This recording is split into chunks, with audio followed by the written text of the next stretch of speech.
Hey, I'm Hunt, and this is Hunt on LSU, your channel for LSU Fighting Tiger football talk.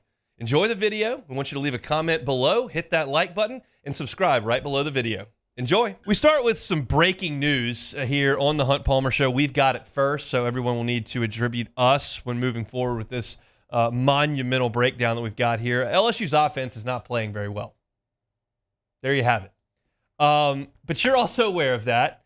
And I wanted to take a little bit of a deeper dive. And one of the things that I heard this morning, listening to Off the Bench with Jake and T-Bob, was a statistic about LSU's inability to get the ball down the field. And T-Bob got it from Bill Connolly on ESPN.com. And I took that statistic from Bill Connolly and just kind of expounded on a few different aspects of it. But it's all rooted in the fact that LSU has become one-dimensional.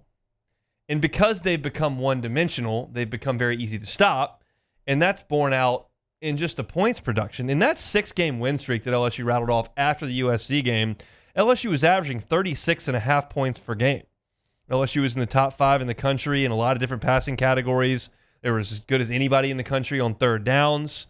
And since that 36.5 points per game has dwindled to 17.3 points per game in these 3 losses. And they've been beaten by a score combined of 107-52.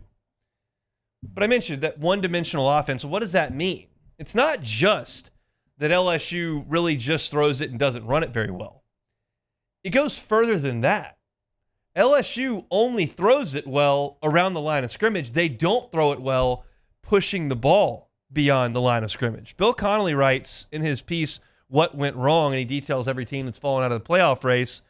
Garrett Nussmeier of the last 3 games is averaging 3.3 air yards per completion, meaning when he completes balls, they are on the average of 3 yards beyond the line of scrimmage. That is shrinking your one dimension down to half a dimension because teams don't have to defend and respect the deep ball. They're not really concerned with your ability to run. Well, now everybody can key in on one thing: short, quick, supposedly efficient passes. And that makes you really difficult, really easy to defend. Brian Kelly had his press conference yesterday, and he spoke to this complete inability that LSU has to stretch the field and what defenses have done over the last 3 weeks. No, I think teams have decided here's how we want to play you. And, we have to be able to push the ball vertically. And that's really what we're addressing and making sure that we do everything in our practice to connect on those. I think you saw 3 balls that were thrown down the field. All 3 we missed on in some fashion. Those balls need to be completed. We need to push the ball because we have defenders that are sitting on all of our routes and making it more difficult than it was earlier in the year. Yeah, I would suggest that's probably right. Before Texas A&M, Garrett Nussmeier was completing 65% of his throws. Over the last 3 weeks, down to 57. That's an 8-point dip. 18 touchdowns to 6 interceptions. That's 3-1 pre-A&M. Since A&M, 4 touchdowns, 5 picks. How about the sack totals? And, of course, they were greatly influenced by Saturday when you gave up 7, but still, in 3 games, 11 sacks. In the 7 before that, 2. Both by South Carolina.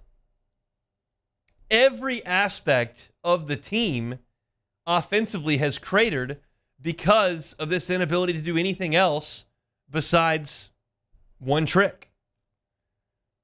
And you look at teams that rely on throwing the football a lot, because LSU does. That's not a death sentence in college football. Colorado throws it a lot. Miami throws it a lot. Clemson throws it a lot. Georgia throws it a lot. All of those teams are in the top 25 in the country in pass attempts. All of them besides LSU are still very much alive in the playoff mix. Now, I'm not trying to immediately toss Colorado out there onto the field with Oregon. I'm not immediately telling you that Miami's going to win the national championship, even though they play with fire every week and lost to Georgia Tech. But I'm telling you that teams are winning a lot of football games, Georgia included, relying on throwing the ball a lot. But those teams do a much better job of creating big plays in the passing game than LSU does. LSU's fourth in the country in pass attempts. Fourth in the country. Colorado's 14th. LSU is almost 50th in the country in pass plays of 40-plus yards. They've created 7 of them. Colorado has doubled that. They have 14 such plays. That's fourth in the country. Miami is 6th in the country in creating those big plays. Clemson is 12th in the country in creating those big plays. LSU is 49th. So if you're going to rely on that aspect of your team, the passing game, you need to be able to bust big plays. And LSU's just simply not doing it right now. Over the last 2 weeks, it's been startling. You snapped the ball 93 times at Florida. You never had a 30-yard pass in 93 snaps. You threw the ball 42 times on Bama. You never had a 30-yard pass. 93 snaps against Florida, 42 passes against Bama. Never did you throw a 30-yard pass or have a pass broken for 30 yards. The longest was the Aaron Anderson touchdown against Florida for 28. That's 2 games of throwing it and snapping it and throwing it and snapping it, and you just can't get that big chunk play. And I'll pile onto that because it gets worse. No team in the Southeastern Conference, there's 16 of them, none of them have come close to allowing as many 20-yard passes as Florida has.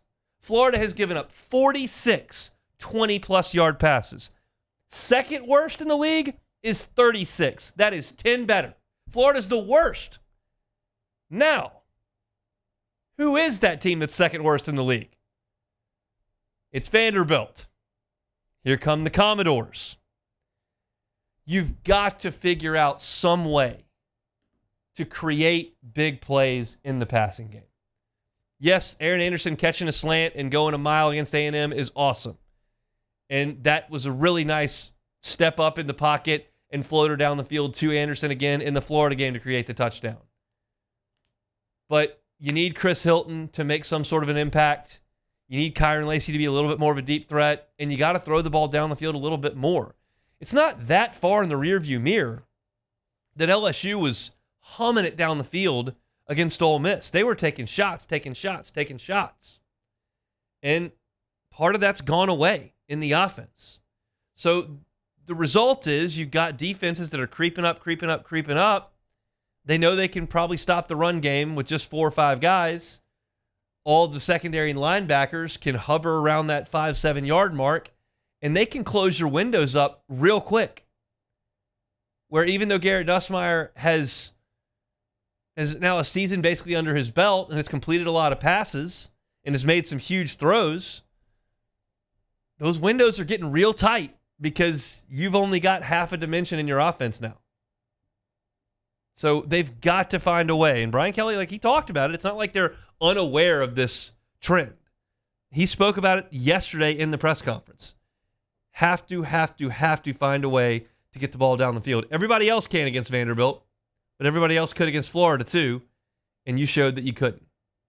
And when I dig up statistics like that, I take a little bit of solace personally in picking LSU to smoke Florida. It was a terrible pick, awful pick, looks homerish, looks stupid, looks wrong. Thankfully, it wasn't financially detrimental to me.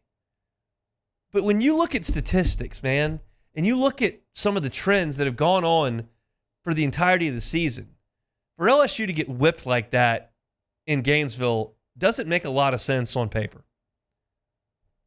They don't play it on paper. They played it in the swamp. LSU got smoked. They'll play it again in Tiger Stadium on Saturday. We'll see if LSU can't figure a few things out. Hey, thanks for watching Hunt on LSU. Before you get out of here, do us a couple of favors. Hit that like button, leave your comments below, and subscribe to the channel for all your Fighting Tiger football talk. See you next time.